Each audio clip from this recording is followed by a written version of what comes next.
Bienvenue à vous sur Médien TV. Je suis très heureuse de vous retrouver une nouvelle fois et comme d'habitude, vous êtes au centre de nos thématiques, que ce soit au travail, à la maison, votre santé, les enfants. Votre bien-être en général compte pour nous dans la programmation et justement c'est pour ça qu'aujourd'hui je vous propose un rendez-vous 100% famille et enfants. Je vous explique, dans un petit moment on va parler du chemin de l'autonomie des plus petits. On va en parler avec Hajat Mejbar, elle est coach thérapeute et parentale. Et pour l'heure, ce que je vous propose, c'est de parler de famille recomposée avec Sofia Bentami, enseignante coach. Comment ça va, Sofia? Bonjour, un plaisir de vous avoir, le Bassalik. Merci infiniment. Toujours un plaisir de vous revoir et d'être à votre plateau. L'Alertec, merci infiniment. Alors avec vous aujourd'hui justement, famille recomposée, quelques conseils. On va aller droit au but. On a 13 minutes pour parler de ce sujet, donc on ne va pas trop s'étaler, on ne va pas rentrer dans les causes des divorces, etc. Mais voilà, notre société est en mutation, en évolution. On se retrouve avec des familles monoparentales, Exactement. des familles recomposées, des couples, enfin des familles classiques. Donc les familles recomposées. Donc on va rappeler un petit peu ce que c'est qu'une famille recomposée. Alors en général, il y a 3 types. Donc il y a la famille recomposée où il y a au moins un enfant, c'est-à-dire au moins un des parents arrive déjà avec un enfant qu'il a eu d'un précédent mariage, où les 2 parents, donc qui se remarient, ont chacun un ou plusieurs enfants. Le 3e type, c'est qu'il y a déjà les enfants d'un précédent mariage et on fait des enfants ensemble. Alors bien évidemment, c'est 2 styles de parentalité différentes. Et ça va être un peu la plus grande, on va dire, difficulté. Mais j'ai une question d'abord. Bien sûr. Alors, en famille recomposée, d'abord, quelle est la place? Supposons, on va prendre les 2 ont des enfants. Et donc, ils se remarient, ils refont leur vie ensemble, etc. Les enfants vivent avec eux ou viennent à... Oui, c'est par... Des fois, ils vont en week-end, voilà, ils voient les 2 parents biologiques. Quelle est la place de l'autre, du conjoint? Oui, c'est une excellente question. Du conjoint, du parent. Quelle est sa position? Alors justement, c'est pour ça que j'arrivais donc au style parental, parce que ça va être ça la grande question. C'est ça. Voilà, donc est-ce que le parent ou le beau-parent va jouer le rôle du parent ou seulement, donc autre chose qu'on va appeler donc un beau-parent? Voilà, parce que ça s'appelle le beau-père ou la belle-mère. Alors, il ne faut pas que, justement, le beau-père ou la belle-mère essaye de prendre la place du parent. Et parce que c'est délicat pour l'enfant, c'est délicat émotionnellement, psychologiquement et aussi pour le beau-parent. Par contre, bien évidemment, il faut qu'il y ait un règlement dans la maison, il faut qu'il y ait des consignes, il faut qu'il y ait un système éducatif.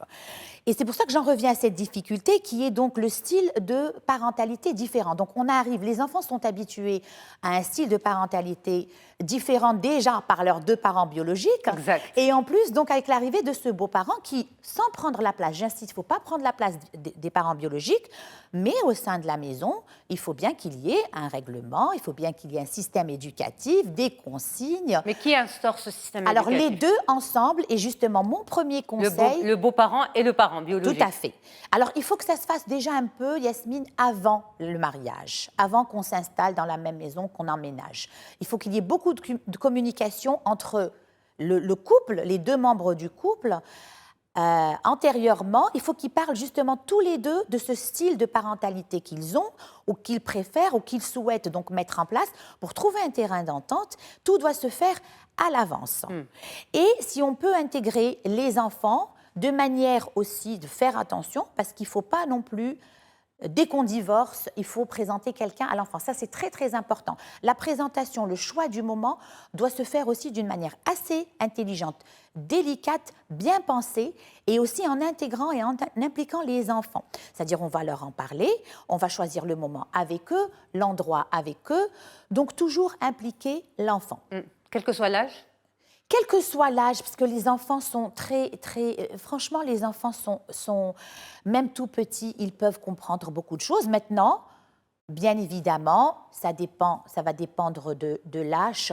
On va essayer de faire les choses progressivement pour qu'il n'y ait pas de traumatisme une nouvelle fois. Et surtout, Yasmine, pour qu'il n'y ait pas un nouveau attachement et puis détachement, parce que des fois, on rencontre des gens, mais on fait pas notre vie avec eux. Donc, il faut vraiment que ce soit très sérieux, qu'on soit sûr qu'on va se marier, qu'on va emménager pour préserver les enfants. Exactement. Voilà, pour éviter qu'il y ait... Est-ce que, pardon, Sophia, Oui. est-ce que c'est important ou ça serait intéressant d'inclure même l'autre parent Tout à divorcé fait. dans cette charte en fait de l'éducation? C'est-à-dire Tout à la fait. charte, ça c'est dans le meilleur des mondes. Oui, oui, Est-ce que, oui. est-ce que les gens ont cette maturité? Ça peut se faire. Il y a des gens qui réussissent à le faire. Qui réussissent leur divorce. Qui réussissent leur divorce et aussi, donc, après leur famille recomposée, toujours dans la communication ensemble, de groupe. Ouais. Donc, avant de recomposer cette famille ou de rencontrer cette personne qui va nous donner envie donc, de renouer avec le mariage, il faut garder un bon lien et il faut garder cette communication avec les enfants. Et ça sera plus facile lorsque justement il y aura l'arrivée de cette famille recomposée. Donc il faut discuter de ces valeurs éducatives, des valeurs en général, avant pour ouvrir le bal et préparer le terrain. Et on va passer à deux autres points qui sont très, très importants. Donc là, on a parlé des styles de parentalité. En général, si je peux les rappeler, Yasmine, il y a 4 grands styles. Donc, il y a le style démocratique, permissif, distant. Il y a le parent distant et autoritaire. Alors, il faut savoir que c'est plus facile lorsque les styles sont un peu rapprochés pour que l'enfant s'habitue vite à des styles différents. Mais lorsqu'ils sont vraiment dans un antagonisme, ils sont très différents. Donc là, il faut faire attention.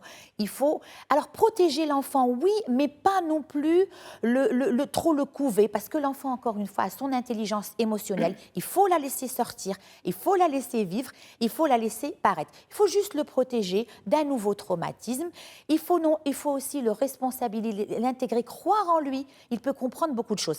Alors, il ne faut pas non plus faire les choses trop prématurément concernant donc le beau-parent, dans le sens où il ne faut pas venir et être trop chaleureux, essayer de brûler les étapes ou bien instaurer une autorité, parce que sans non plus remplacer le parent biologique, il faut un peu d'autorité, il faut un règlement dans la maison.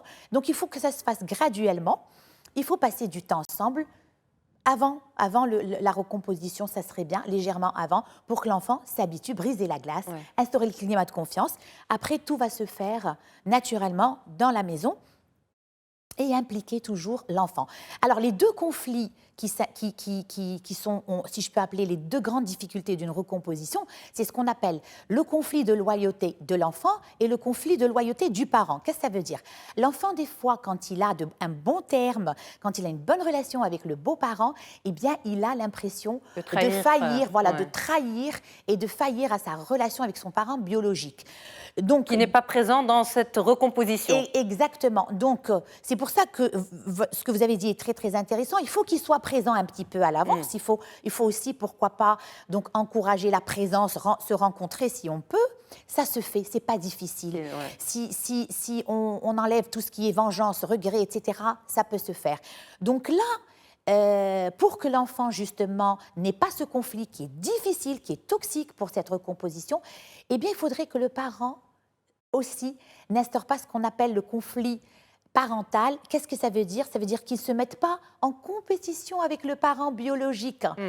Donc, vis-à-vis de l'enfant. Et ça peut perturber l'enfant. Il faut beaucoup d'intelligence de la part des adultes, Tout à fait. pour permettre à l'enfant de vivre sereinement. Mais voilà. tout est dans le bon sens. Bravo. Il faut beaucoup d'intelligence, beaucoup de bienveillance. Il faut beaucoup de communication. Il faut instaurer une communication saine, une communication bienveillante, une communication non violente, et pour que ce soit efficace et positif. Et puis, l'autre conflit les 2. Donc, le conflit de loyauté, donc l'enfant a tendance à se sentir qu'il faillit donc sa relation avec son parent biologique, il va sentir qu'il trahit son parent biologique. Là, c'est le parent qui ne doit pas non plus, donc, justement, lorsqu'il est tout seul, mettre cet enfant au milieu du conflit. Le mettre au milieu du conflit et l'encourager dans ce sens. Il faut vraiment éviter, dans la communication, dans l'attitude, lorsqu'on accompagne l'enfant après un week-end, après une sortie, il ne faut pas mal parler du beau-parent, jamais. Ça, c'est vraiment une règle. C'est très, très important. Jamais. Et si on n'est pas d'accord, on constate qu'il y a, par exemple, un mode parental ou un style ou quelque chose qui a changé, eh bien, on en parle directement aux parents. Aux adultes. Voilà, aux adultes. Et pour le couple recomposé, il faut aussi attendre que les enfants soient dans leur chambre la nuit pour aussi parler des frictions, de ce qu'on a noté, les changements. Voilà, il ne faut pas réagir à chaud, il faut faire attention. Et vous avez évoqué aussi rapidement, parce que c'est bientôt la fin de notre rendez-vous, vous avez évoqué aussi l'autre loyauté, celle du parent, justement. Du parent vis-à-vis de son nouveau partenaire de vie. Non, la loyauté parentale, c'est-à-dire que le parent, lui, il veut être le favori. Okay. Il veut justement que son enfant... Donc, les deux loyautés sont liées et vont créer, si on, comme vous l'avez dit, s'en occupe pas, si on ne le gère pas de manière intelligente, de manière bienveillante et responsable, et ça peut vraiment créer un nouveau traumatisme, ça peut créer une ambiance toxique. Ma dernière recommandation, elle est très importante. Il faut que les parents biologiques, Yasmine, passent du temps avec leurs enfants, tout seuls, sans la présence du beau-parent, et sans la présence des enfants de celui-ci. Même dans le cas de la recomposition, et surtout dans le cas de la recomposition. Il faut de temps en temps s'accorder un temps avec son enfant, tout seul. C'est très, très précieux. OK.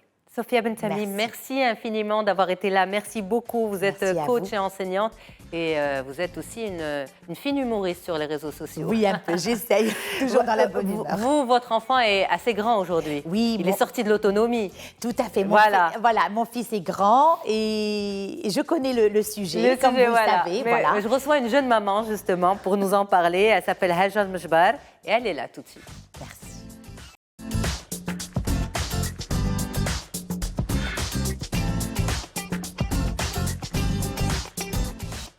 Et donc voilà, si vous êtes concerné, on vous en parle de ce sujet, le chemin de l'autonomie des plus petits. C'est avec vous, Hajar Mejbar. Comment ça va, Hajar? Merci beaucoup d'être là. Merci à vous. Alors, quand on parle d'autonomie, bien sûr, je pense que ça ne s'arrête jamais. Hein. Mais nous, aujourd'hui, on va parler vraiment de cette autonomie, s'habiller seul, manger seul, je pense dormir seul. C'est ça que vous, les spécialistes de la petite enfance, qualifiez d'autonomie?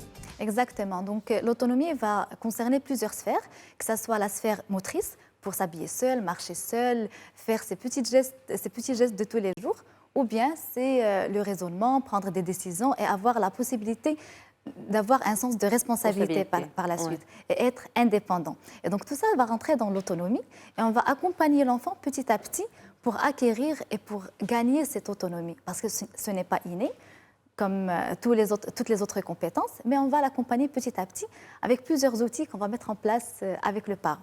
Alors, à partir de quel âge on pense en tant que parent à cette notion d'autonomie? Alors déjà, l'enfant va manifester cette envie d'autonomie très jeune. Vers l'âge de 12, 13 jusqu'à 15 mois, il va essayer de manger tout seul, on va le remarquer. Il va essayer de prendre les choses tout seul.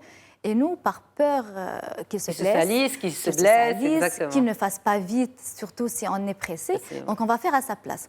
Et là, aujourd'hui, le message à transmettre, c'est de ne jamais faire quelque chose à la place de l'enfant qu'il est capable de faire tout seul. Donc avant de réagir et avant de prendre l'initiative et de faire quelque chose pour l'enfant, se demander, est-ce que mon enfant peut faire ça tout seul, que ce soit à l'école ou bien à la maison.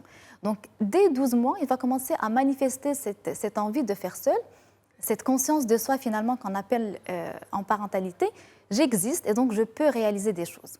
À ce moment-là, le meilleur choix à faire pour les parents, c'est d'accompagner et être à l'écoute de ce besoin et de faire confiance à l'enfant et de l'encourager. Donc déjà, à partir de 12 mois, pour répondre à la question. Donc 12 mois, quand on le laisse faire ce qu'il essaye de faire? Tout à fait. Okay. Par exemple, il va vouloir prendre la fourchette ou le couvert pour manger. À ce moment-là, on n'arrête pas son geste et on va l'accompagner, on va lui montrer. Pour gagner l'autonomie dès 12 mois, il y a différentes étapes en tant que parent à suivre. Donc la première étape, c'est faire à la place de l'enfant. On va prendre la cuillère, on va la lui mettre dans la bouche, par exemple. Okay. Faire à sa place. Après, on va faire avec l'enfant. On va prendre sa petite main, on va saisir le couvert et on va lui donner à manger. La troisième étape serait l'observer faire. Donc, on va être là, on va l'accompagner sans réagir et sans intervenir. On va l'observer comment il va faire, sans parler. Pas de morale si jamais il fait tomber sa cuillère. Donc voilà, tu peux réessayer, tu peux le faire, tu es capable, vas-y, réessaye une autre fois. Donc on va l'encourager. Et la quatrième étape, celle qu'on veut tous atteindre aujourd'hui en tant que parents, c'est le laisser faire tout seul. Donc voilà, les 4 étapes. Mais ces 4 étapes, pardon, Hajar, normalement, est-ce qu'on a une moyenne de combien dure chaque étape, combien il faut laisser chaque étape s'installer avant de passer à ne pas brusquer l'enfant et avant de passer à la prochaine étape?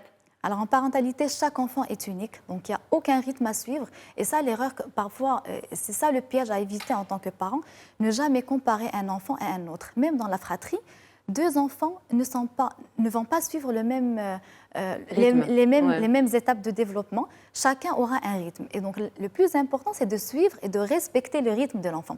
On va l'observer. La parentalité se base sur l'observation. On va voir s'il est capable de faire ça tout seul. On va l'aider. On va mettre en place un environnement adapté. Et ça, c'est très important. Aujourd'hui, on vit dans une maison qui est plus adaptée à l'adulte, que ce soit avec les meubles, les chaises, la cuisine. Donc, tout est adapté à l'adulte. Et donc, l'enfant va se sentir frustré. Il ne peut pas réaliser ce qu'il veut. Et donc, l'objectif du parent, c'est de l'accompagner pour observer l'état d'avancement de son autonomie. Voilà, donc mettre à sa place peut-être un petit tabouret pour pouvoir atteindre le levier pour nous aider, pour se brosser les dents, pour se laver les mains, avoir une petite bibliothèque à sa place pour qu'il se serve tout seul, mettre ses vêtements à la hauteur. Donc, tout ça, c'est des petits gestes qu'on pourrait adopter au quotidien et qui vont permettre à l'enfant il ne va pas brûler les étapes de développement de son autonomie, mais il va partir crescendo, petit à petit, pour gagner en confiance en soi. Et ça, c'est très important parce que l'autonomie est un facteur essentiel pour gagner une confiance en soi et une estime de soi. Quand il se sent capable, il se dit « j'ai réussi, et donc je peux essayer ». Il y a cette prise d'initiative, il y a cette mesure de risque, il y a ce qu'on appelle les conséquences logiques. Quand un enfant va se tromper, alors qu'il n'y a pas d'erreur en apprentissage, on va lui dire, voilà, tu t'es trompé, comment tu pourrais réparer? Qu'est-ce que tu as appris de ton erreur? Donc petit à petit, il va gagner en autonomie et surtout en estime et en confiance. Alors, ce que vous dites, Hajar, et comment vous le dites avec autant de sérénité et de conviction, est magnifique à entendre. Mais moi, je me mets à la place des parents moi-même, je me mets à la place des parents quand on n'a pas forcément le matin le temps, ou parfois on est même... Quand on ne manque pas de temps, on rentre du travail, on est fatigué, on n'a pas forcément envie de trouver son tiroir ou son placard chamboulé parce que justement, on se dit, mais quel est l'intérêt? Quel est le but derrière tout ça, derrière le fait de laisser l'enfant prendre cette autonomie absolue, comme ça? Qu'est-ce qu'il risque de perdre ou de ne pas gagner si je fais à sa place? Alors, il va gagner... Et donc moi, dans ce cas-là, en faisant à sa place, je m'épargne en fait du temps, de l'énergie, de toutes ces choses-là. Oui, voilà. Exactement. Alors, la première question à se poser, en tant que parent aujourd'hui, j'ai un enfant de 3 ans qui n'arrive pas à mettre ses vêtements tout seul, qui n'arrive pas à se servir tout seul. Je vais fermer les yeux un petit moment et me dire, dans 20 ans, quel est cet adulte que j'aimerais voir? Ouais. Quelles sont les compétences une fois qu'il saura manger tout seul, s'habiller tout seul. Voilà. Après, il y aura la prise de décision. Ouais. Après, il y a la confiance en soi. Après, il y a l'épanouissement. On se retrouve avec des adultes aujourd'hui qui n'arrivent pas à prendre une décision et ils demandent toujours de l'aide, l'avis de l'autre, parce qu'il y a cette je ne suis pas capable, cette mise en incapacité qui a grandi avec lui et qui s'est développée finalement. Et face à le moindre échec, il va se dire, mais finalement, je suis bon à rien, je ne peux pas avancer, je ne peux pas réussir. Et donc l'intérêt de développer l'autonomie, c'est de voir un adulte responsable par la suite, un adulte épanoui, un adulte qui va participer dans un environnement serein, épanoui et heureux surtout. Et donc l'accompagner, ça va nous aider en tant que parents. Le temps qu'on va perdre aujourd'hui à 3 ans, le temps qu'on va perdre à 3 ans, on va le gagner à 6 ans, à 7 ans, à 8 ans. L'enfant passe, l'adulte, l'être humain en général, passe par différentes étapes.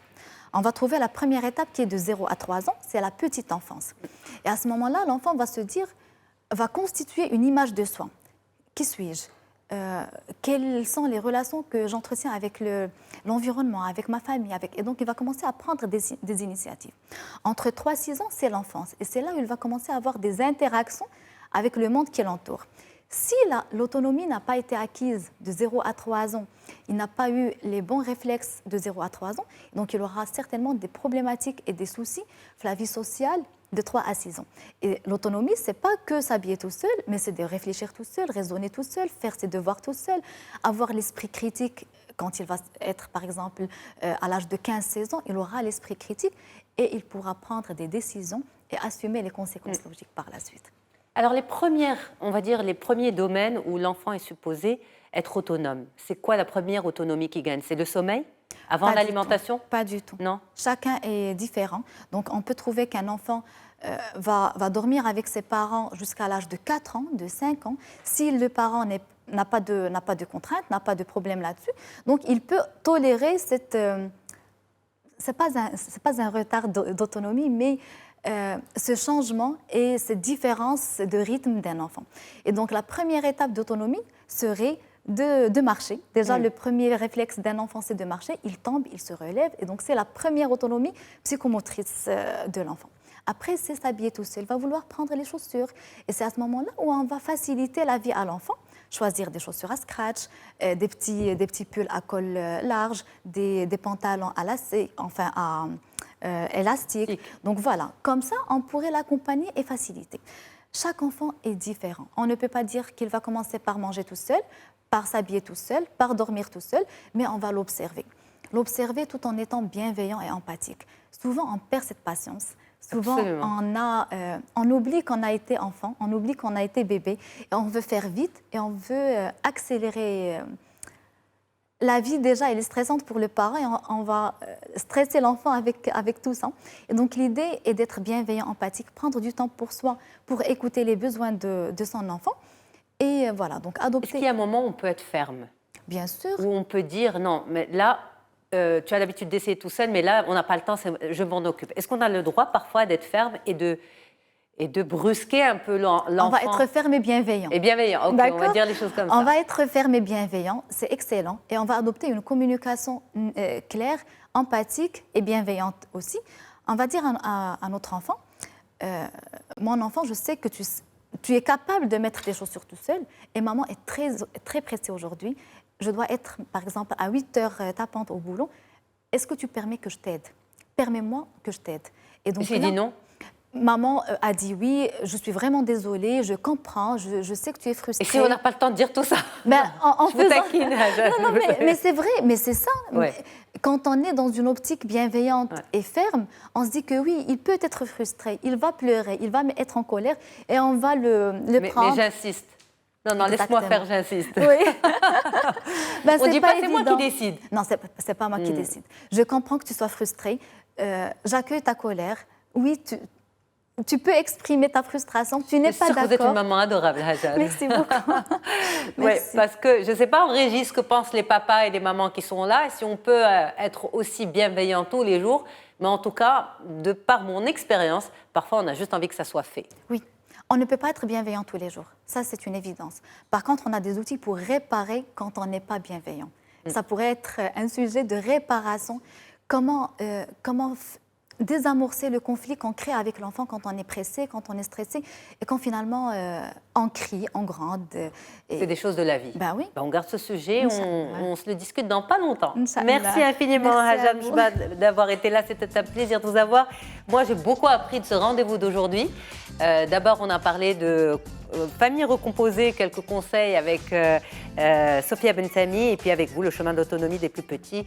L'intégralité est à retrouver sur notre site mediantv.com. À très vite, j'aurai le plaisir de vous retrouver sur les ondes de la radio du Grand Maghreb pour Femmes d'aujourd'hui et aussi en podcast sur Média Podcast. Au revoir, très très bonne suite des programmes.